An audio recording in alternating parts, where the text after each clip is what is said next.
ان الذین قالوا ربنا اللہ، جن لوگوں نے کہا کہ ہمارا رب اللہ ہے، ثم استقاموا، پھر اس پر ڈٹ گئے، صرف کہنا نہیں ہے، ثم استقاموا کہتا رہے کہ میرا رب اللہ ہے، ہمارا رب اللہ ہے، لیکن عمل قول اس کے خلاف ہو۔ حدیث بھی ہے نا کہ رضیت باللہ ربا، کہ اللہ کے رب ہونے پر راضی ہو، خوش ہو کہ میرا رب اللہ ہے۔ راضی ہونے کا معنی کیا ہے کہ پھر حقیقت میں اس نے رب سمجھے اور اسی کی ہی عبادت کرے اور اس کو ہی مشکل کشا مانے، اسی پر ڈٹ۔ جس طرح ایک شخص نے نبی رحمت صلی اللہ علیہ وسلم کو سوال کی، یا رسول اللہ صلی اللہ علیہ وسلم مینوں کوئی یہو جہا عمل دسو جڑا مینوں پھر کسی اور کو پوچھنا نہ پوے تے میں جنت ہی پہنچ، دوبارہ کسی کو سوال دی لوڑ ہی نہ پائے۔ آپ نے فرمایا قل آمنت باللہ ثم استقم، بس کہے کہ میں اللہ پر ایمان لایا اور پھر اس پہ ڈٹ۔ استقامت جنت کی ضمانت، ڈٹ جائے اس عقیدے پر کہ میرا رب اللہ ہے، جو کچھ ملے گا اسی کے دروازے اس کے در سے ملے، میری ہر لوڑ میری ہر ضرورت پوری ہو جائے، میرا رب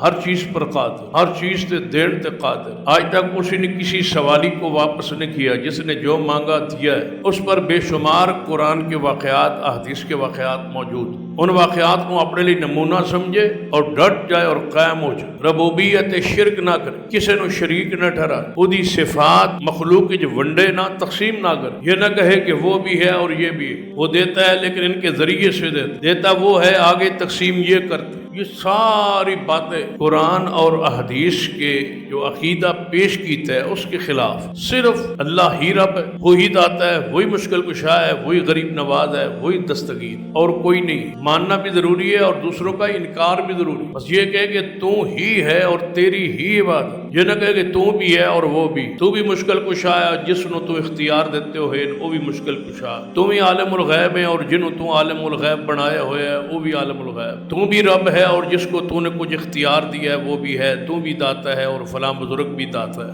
یہ بھی جو ہے نا، یہ تباہی بھی اسلام میں نہیں ہے کہ تو بھی ہے اور وہ بھی ہے، بس تو ہی ہے اور کوئی نہیں، بلکہ کلمہ توحید پہلے انکار ہے پھر اثبات، لا الہ، کوئی نہیں، کوئی بھی نہیں ہے معبود، پہلے سب کی نفی ہے، چھوٹوں کی، بڑوں کی، بتوں کی، جو کچھ اللہ کے علاوہ ہے، لا الہ، کوئی نبی معبود نہیں، کوئی ولی معبود نہیں، آگے ہے الا اللہ، کون ہے؟ صرف اللہ، اور کوئی نہیں ہے، اللہ ہے، یہ عقیدہ ہے، یہ توحید۔ انکار نہیں ہے اور اس بات کرتے جائیں اللہ ہے، اللہ بھی ہے، اللہ بھی ہے، اللہ بھی ہے، دوسروں کا انکار نہ ہو تو توحید نہیں ہے۔ توحید انکار سے شروع ہوتی۔ اسلام کیڑے لفظ تو شروع ہوتا ہے لا سے، نماز تے ساری بات ہے، روزے، حج، زکوٰۃ، عبادات، مسجد، مدارس، جو کچھ ہے سب بعد میں۔ اسلام کا آغاز کا پہلا لفظ لا ہے۔ کوئی شخص مسلمان ہوئے تو کتوں شروع ہوتا ہے؟ لا سے۔ عیسائی ہوئے، یہودی ہوئے، مجوسی ہوئے، کافر ہوئے، ہندو سکھ ہوئے، وہ تھوڑے کو مسلمان ہونا آوے تو انہوں نماز سکھا سو یا لا سکھا سو، کلمہ سکھا، پہلے نماز پڑھا سو یا پہلے کلمہ پڑھا سو۔ تو اسلام کت شروع ہے؟